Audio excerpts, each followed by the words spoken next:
JYP가 선발해 한국에서 훈련을 마친 일본 걸그룹 니쥬. 이들의 인기가 심상치 않습니다. 코로나 때문에 활동 폭이 제한되자 기존의 계획을 변경해 한국에서 뮤직비디오를 찍고 유튜브를 통해 팬들과 소통했는데요. 한국에서 촬영한 뮤직비디오 안에 담긴 한국의 로컬이 한국 팬과 일본 팬을 동시에 만족시키고 있습니다. 문화의 KTX라 불러도 될 유튜브가 오늘과 지금 생산된 콘텐츠를 전 세계로 실시간 유통시키면서 세계인이 서로의 문화 코드를 동시에 향유하는 취향 중심의 로컬의 세계화가 갈수록 빨라지고 있습니다. 로컬을 둘러싼 문화 현상, 과연 어떻게 펼쳐지고 있을까요? 비로컬 팟캐스트 로컬의 시대가 시원하게 설명해드립니다. 로컬의 시대, 지금 시작합니다. 로컬의 시대 세 번째 시간이 돌아왔습니다. 안녕하십니까, 비로컬 편집장 윤준식입니다. 발행인 김혁주입니다. 네, 로컬 시사 문제를 다루고 있는 특별 코너 로컬의 시대. 1회와 2회는 예언 방송으로. 예, 맞아요. 네. 저희가 중기부 장관님의 행보에 주목을 하다 보니까 장기 두듯이 다음 수를 읽어버렸죠. 네, 아쉽게도 저희가 2회는 업로드가 늦어지는 바람에 놓쳤죠. 하루 차이입니다. 속보가 네. 필요했는데. 그러게요. 그냥 다음부터 라이브로 해야 되나요? 막 편집이고 뭐고 없이? 그냥 날걸로 막 네, 가나요? 날걸로 가면 들을 게 못 될 것 같긴 한데. 그렇죠. 들으시는 분들이 저희의 욕을 들으실 수 있습니다. 자, 어쨌든 예고한 대로 뭐 추경에 따른 로컬 크리에이터 모집이 있었고요. 7월 27일로 마감이 됐죠. 그렇죠. 얼마 전에 마감했습니다. 발표는 아마 뭐 곧 나지 않을까요? 네, 8월 말 9월 뭐 휴가철 지나서 날 것 같긴 한데. 예. 네, 이제 또 새로운 140개 팀은 어떻게 또 등장하게 될지 모르겠습니다. 그러나 약간 좀 이상한 변수가 등장을 했어요. 맞아요. 이 추경이라는 게 꼭 로컬에만 영향이 있는 건 아니더라고요. K-스타트업에 보통 이 정보들이 올라오는데 병행해서 비대면 형태로 지역별 가산점을 주는 1억까지 지원해 주시는 새로운 스타트업 지원 정책이 하나 나와 있더라고요. 네, 근데 비대면 분야는 스타트업뿐만 아니라 로컬 크리에이터도 겹치는 분야라서. 그렇죠.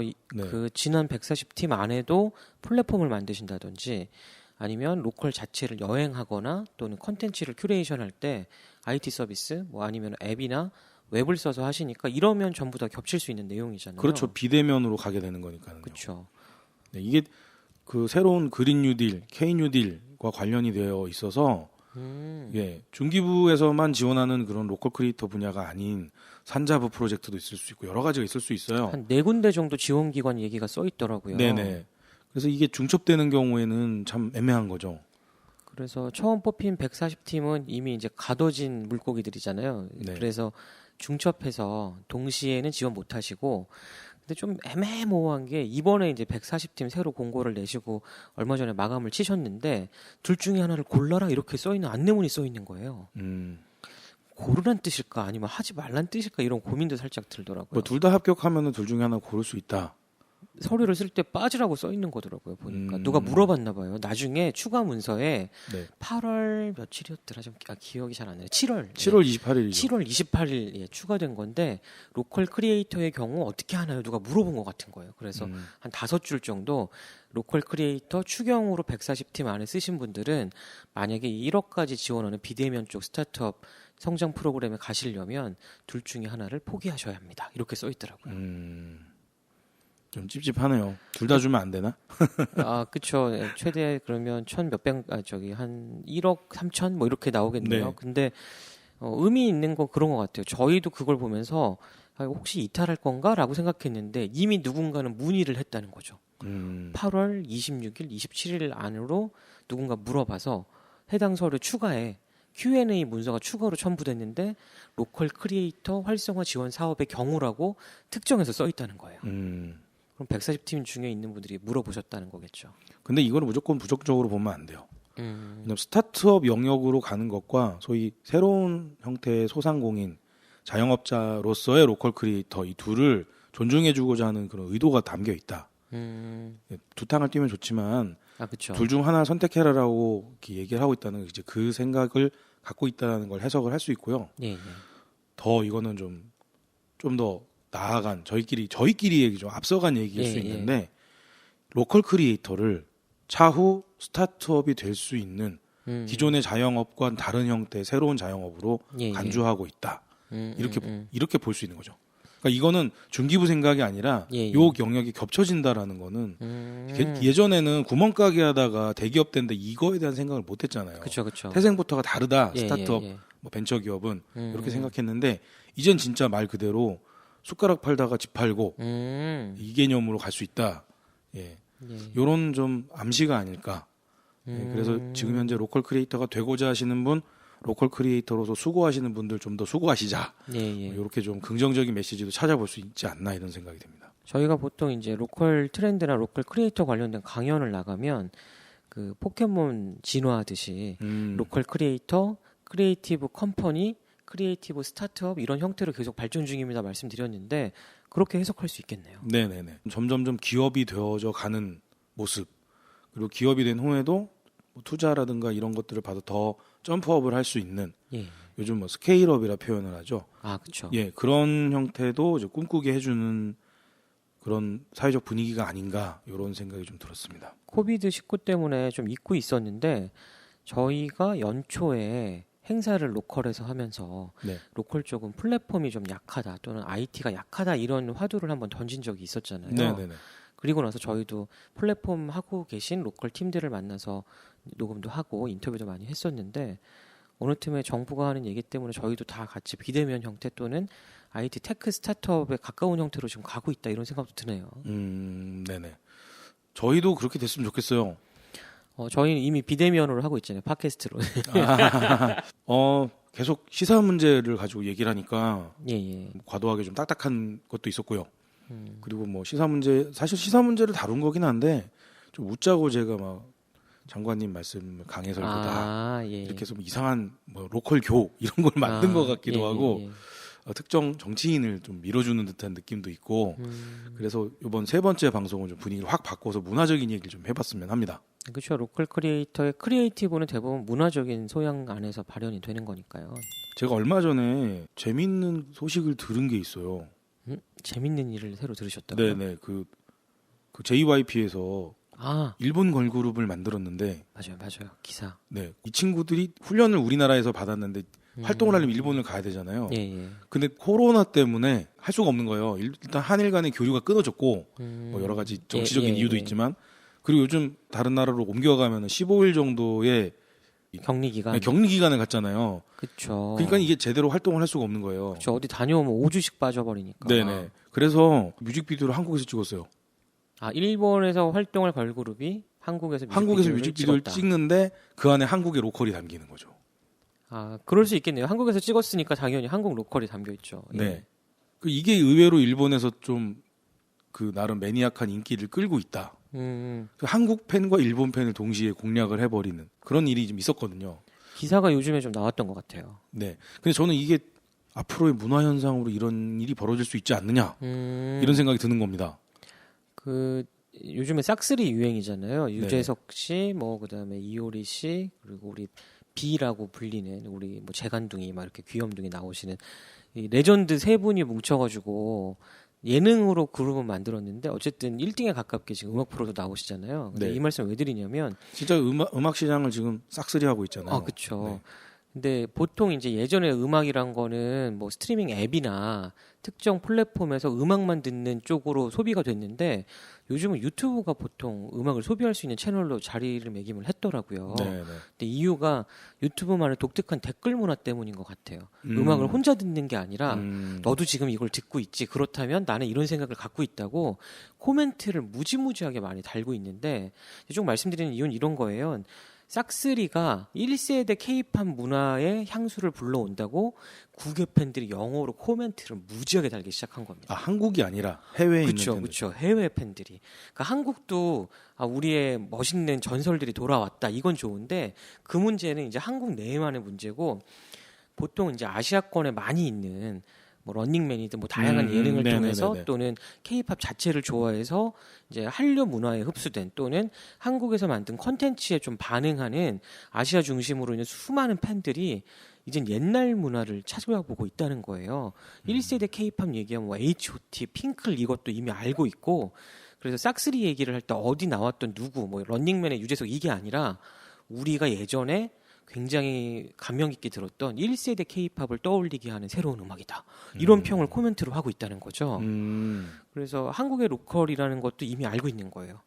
저 바다가 어디 나가서 찍은 건 아닐 거라고 생각할 거잖아요. 그렇죠. 특히 이 코로나 시대에. 그렇죠, 그렇죠. 그래서 방금 전에 이제 편집장님 말씀해주신 JYP가 일본 진출 또는 일본 데뷔를 위해서 기획한 팀이 코로나 때문에 한국에서 뭔가 만든 걸 반응된 거랑 또 의도하진 않았는데 싹쓸이가 대한민국 예능을 싹쓸이하고 음악계를 싹쓸이하면서 좀 여름에 새로운 감흥을 일으키고 있잖아요. 근데 이걸 한국 사람만 반응한 게 아니라 국외에 있는 사람도 나 저거 알아. 나 1세대도 알아. 그거랑 비슷해서 한국의 문화를 내가 이해하고 있어. 일종의 지적 허용인 거잖아요. 코멘트로 그런 배틀을 하고 있다는 거죠. 신기하네요. 예, 저 비슷한 거 딴 데서 봤어요. 아, 어떤 거요? 치스비치라고 하는. 아, 그쵸, 그쵸. 네. 댓글이 우리 삼촌이 20년 전에 히트쳤던 노래래요. 막 이런 형태의 댓글들이 있거든요. 처음 들어보시는 분 계실 텐데 네. 기존에 활동하던 약간 인디씬에도 계시고 자신만의 음악 세계를 구축하던 여러분들이 약간 복고풍 우리 박문치님을 중심으로 이 싹쓸이에도 그분 나오셨거든요. 아, 그래요? 네, 옛날 음악을 새롭게 네네. 재창조하는 네네네. 걸로. 그래서 옛날 스타일의 걸그룹을 일부러 만든 거예요. 재밌게 네, 각자 놀자고. 예명들을 한 글자씩 따가지고 이렇게 이 치스비치라고 이름을 그쵸, 붙였잖아요. 그쵸. 처음에 그들이 내놓은 음악이랄까 그 뮤직비디오 깜짝 놀란 게 SES랑 핑크를 합성한 듯한 그런 그쵸. 느낌의 음악과 안무와 그 다음에 조명과 촬영 각도 이렇게 해서 맞아요. 진짜 90년대 후반을 생각하게 하는 예. 그때가 90년대 후반에 2000년대 초반이었죠 아마. 예, 예. 한일 월드컵 할 때 그때쯤이었으니까. 그러니까 진짜 20년을 거슬러 올라간 그런 느낌의 어떤 뮤직비디오, 그러니까 영상으로 그걸 특별히 보여주게 된 건데 예, 예. 그때 제가 보고 웃겼어요. 댓글들을 보면서. 맞아요, 맞아요. 진짜 조금 전에 제가 말씀드린 것처럼 저희 삼촌이 20년 전에 꼬꼬마 시절에 뭐 들었던 음악이래요. 이런 식으로 존재하지 않는 새로운 세계를 그리고 있는. 일종의 댓글 놀이 같은 네, 거죠. 댓글 놀이를 통해서 그리는 예. 거예요. 그러니까 가상 세계인 거예요. 여기는 실제로 20년 전에 그런 그룹도 없었고 그런 뭐 음악도 없었는데 있었던 것처럼 지금 그걸 재현을 하고 예, 예. 하나의 새로운 세계를 그려내고 있다라는. 맞아요, 맞아요. 네. 그런 느낌이요. 핑클빵 나올 때 치스비치빵 나왔대라고 거짓말처럼 쓰는 네. 예, 소설을 쓰는 그런 네, 느낌. 그러니까 그걸 그럴싸하게 계속 이어가는 댓글 릴레이가 예, 예. 정말 재미있었어요. 그러니까 저는 그 시절에 청년기를 보내고 청춘기를 보냈기 때문에 예, 예. 이렇게 하니까 오늘 저는 정말 여러 가지 상황 속에서 고인물인 것처럼 얘기를 하고 있는데 말을 바꿔야 되나? 그 시절에 뭐 쭈쭈바를 먹었는데 이렇게 예, 얘기를 해야 되나요? 그 시절에 유치원을 다니셨던. 네. 예.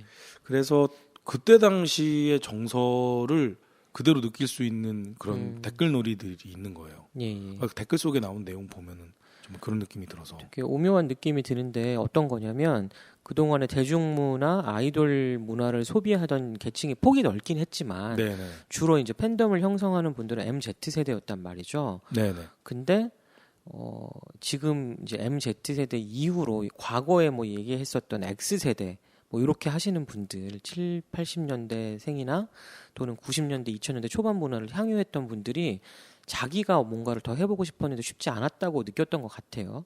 싹쓸이라든지 지금 치스비치라든지 아니 좀 새로운 어떤 유튜브의 댓글 문화들이 나도 아직 살아있다. 나도 이 정도의 문화적으로 즐길 줄 안다. 심지어는 과감하게 내 주머니 사정도 지금 풍족하니까 이 문화가 다시 돌아온다면 돈을 써볼 만하다. 뭐 이런 쪽으로 좀 작동을 하고 있는 것 같단 말이죠. 예를 들어서 비는 지금은 연령대가 아이돌을 한참 지나간 가수잖아요. 그렇죠. 거기다가 이제 웃기게 얘기하는 게 싹쓸이가 인터뷰를 하면서 비밀이 있는데 자식이 둘이나 있어요. 뭐 이런 얘기를 농담으로 할 만큼 아이돌 문화에서는 오히려 바깥쪽으로 밀려난 사람인데 이분이 다시 돌아왔다는 거죠. 어떤 놀이 문화를 통해서. 그래서 이걸 누가 향유하고 누가 즐길 거냐가 오히려 MZ세대가 바이럴 시키고 확산시키면 실제로 주머니를 열고 작동하는 건 그 다음 세대, 그 윗세대 또는 부모님 세대라고 저희가 그동안 이제 오프라인 매장이나 상품들 로컬에서 소비되는 내용들을 그렇게 해석해 왔었는데 어쩌면 문화 자체의 코드가 지금 그렇게 움직이는 건 아닐까? 그런 생각도 좀 들고 하는 거예요. 네. JYP에서 새롭게 이제 기획한 니쥬라고 하는 걸그룹 기사를 보고 니쥬였구나. 네네네. 그 걸그룹 기사를 보고서는 황당해가지고 아니 어떻게 한국의 뭐라 그럴까요 고궁이라든가 한국의 자연 이런 데를 배경으로 찍은 뮤직비디오에 일본 팬들이 반응을 하지?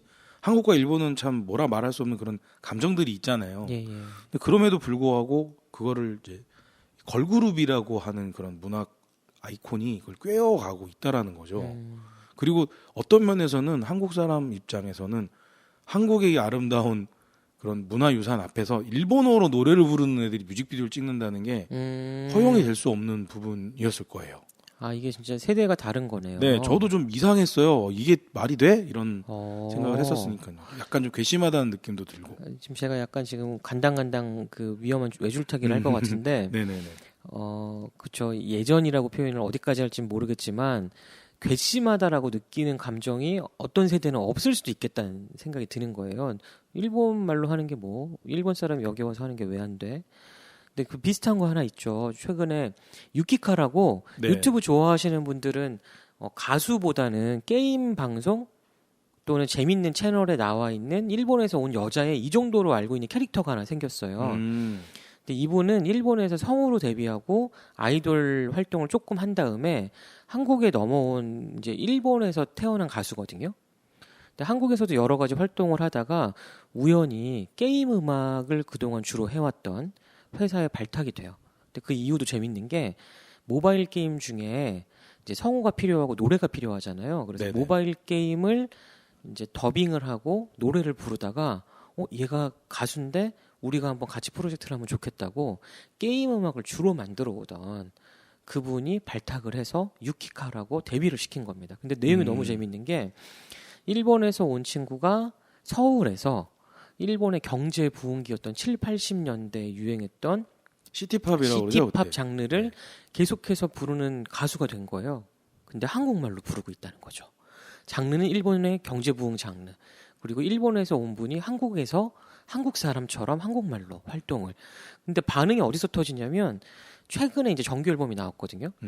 근데 영국과 미국의 아이튠즈 K-팝 차트에서 1등을 했어요. 단기간이지만. 자, 그럼 일본의 경제 부흥기라면 70년대, 80년대를 말하는 건데요. 그때 일본 음악이 아시아에서 굉장히 강세를 보였거든요. 그래서 그 당시 뭐 소녀대 뭐 이런 우리나라의 이제 걸그룹, 보이그룹의 기본이 되는 것도 일본에서 먼저 출발을 맞아요. 했어요. 소방차가 카피해 왔던. 네, 뭐 그게 소년대 있었고 소녀대 있었고 뭐 안전지대 뭐 이런 거 있었고, 예, 불법 해적판 애니메이션과 만화책을 좋아했었는데 그때 유행했던 시티헌터라고 하는 애니메이션. 맞아요. 모두가 봤었던 그 해적 만화 있었죠. 거기 들어가는 음악들이 아니 무슨 만화 영화에 들어간 음악이 이렇게 세련되지?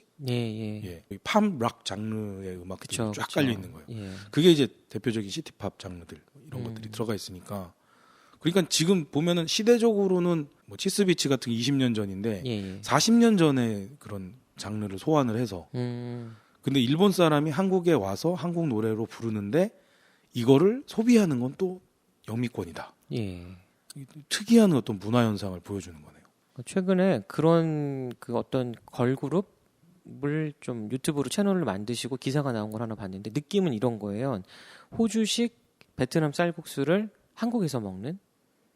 호주식 베트남 쌀국수는 또 뭐예요? 그런 게 있더라고요. 길 가다 봤더니 그 이제 베트남 분들이 호주까지 이제 예전에 보트피플이라든지 다양한 이유 때문에 가셔서 정착하셔서 쌀국수를 이제 판매를 하신 거죠. 생활의 수단으로. 네네. 근데 또 그 나라에 맞게 변형이 되잖아요. 또 입맛에 맞게.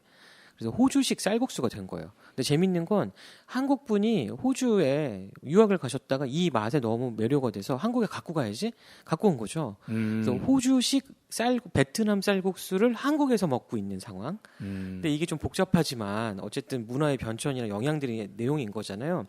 근데 제가 봤던 건 이런 거예요. 제가 지금 그룹명은 정확하게 생각이 안 나는데 K-팝 장르 그룹이라는 게 따로 있다고 생각들을 하시나 봐요, 이젠. 그러니까 지금 걸그룹이 아이돌이 한국에서 데뷔하잖아요. 네네네.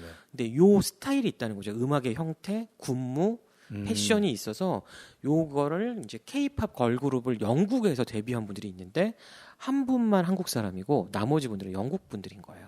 그리고 이분을 매니지먼트 하는 분은 한국에서 미디어 경험을 하셨던 분이 영국에서 하고 계시더라고요. 그리고 돈을 많이 쓰지도 않고 유튜브 채널에 딱 맞는 영상만 만드셔서 우리는 K-팝 걸그룹인데 영국에서 데뷔했어요. 이런 말씀을 하시더라고요. 사실 처음에 제가 도입 부분에서 말씀드렸던 그런 특이한 뭐 JYP의 걸그룹은 일본인들로 구성이 되어 있는 걸그룹이거든요. 예. 트와이스 같은 경우에는 뭐 일본 국적인 친구 예, 2명, 몇 번 들어와 있고. 그다음에 대만 국적인 뭐 친구 1명 이런 식으로 해서 예. 혼성 그룹인데 그냥 일본 그룹이 일본인으로 구성이 된 거예요. 오디션을 일본에서 해서 9명을 선발을 해서 만든 걸그룹이거든요. 예, 예. 근데 이 친구들이 도대체 K-팝이냐, J-팝이냐 이 경계선이 모호해졌잖아요. 저 이런 것 또 하나 있어요. 사실은 로컬 씬에 굉장히 유명한 리슬 대표님 계시잖아요. 전주에 네네네네. 한복하시는. 네. 근데 최근에 한국에 있는 엔터테인먼트 회사 하나하고 콜라보 작업을 하시더라고요.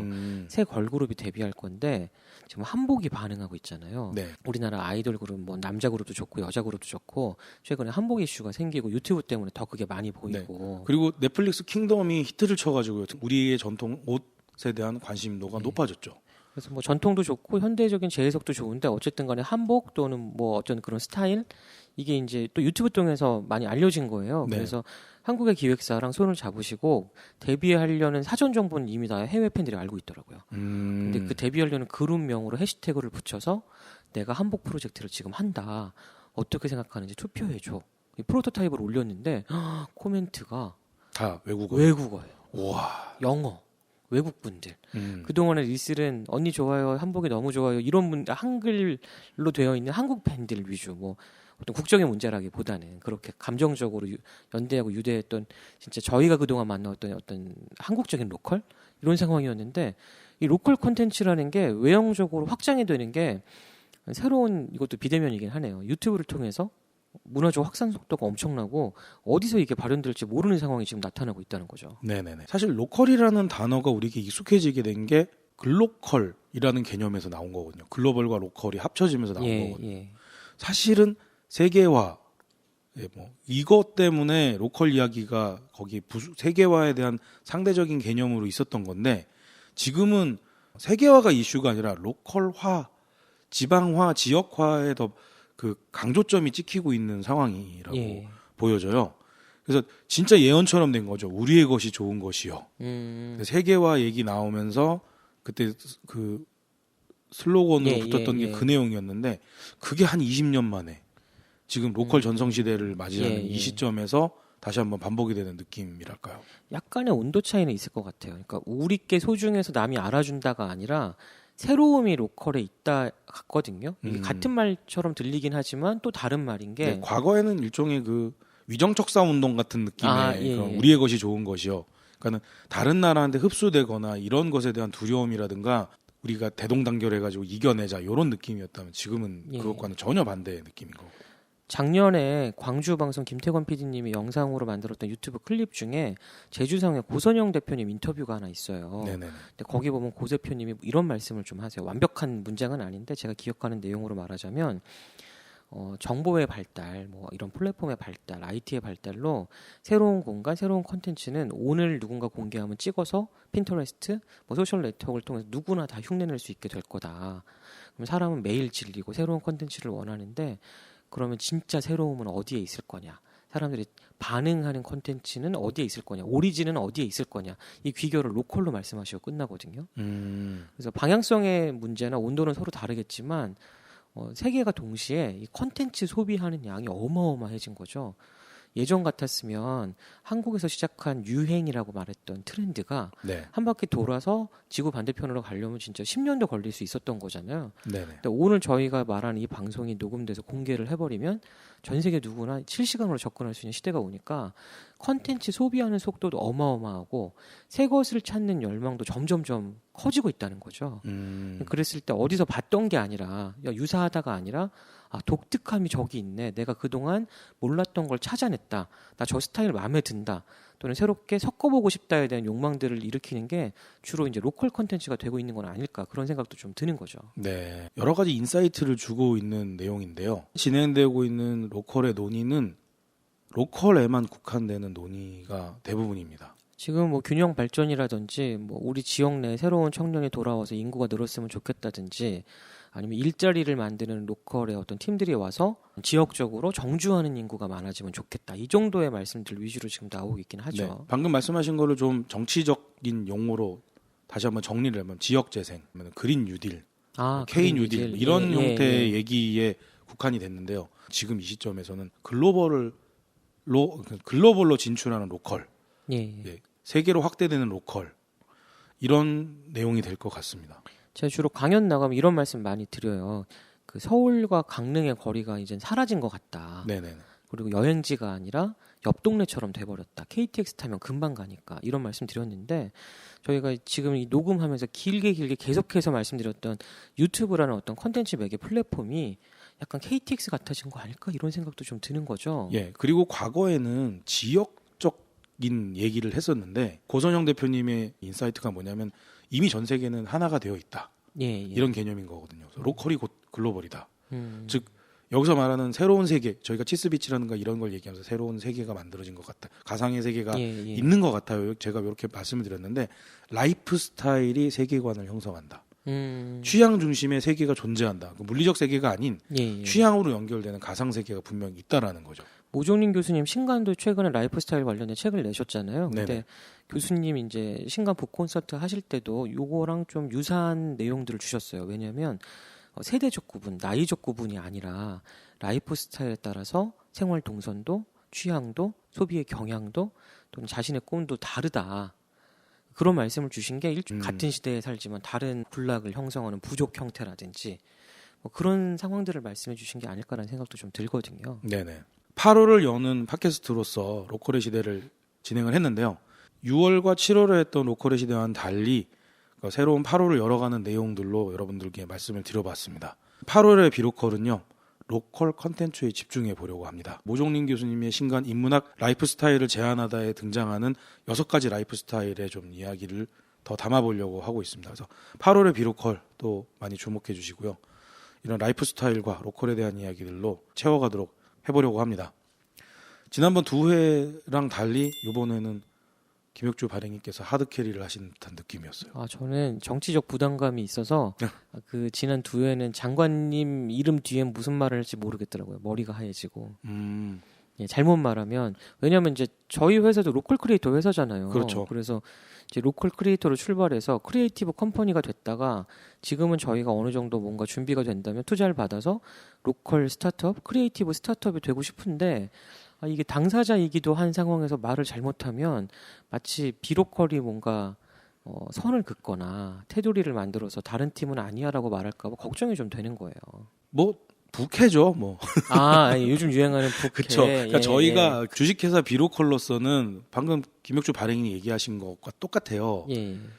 그렇지만 로컬 트렌드 미디어 비로컬에서는 로컬 크리에이터들과 여러 로컬 씬의 플레이어들의 입장을 대변을 하고 나아가야 될 방향들을 제시한 역할을 해야 되기 때문에 그렇죠. 너무 부담 갖지 마시고요. 예. 모든 비난과 그런 거는 편집장이 담당하는 걸로. 예.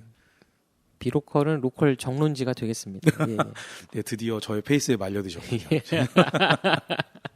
자, 그러나 오늘은 로컬 문화 소식으로 찾아뵙습니다. 자, 오늘 방송 이렇게 마무리 짓도록 하겠습니다. 감사합니다. 곧 다시 돌아오겠습니다.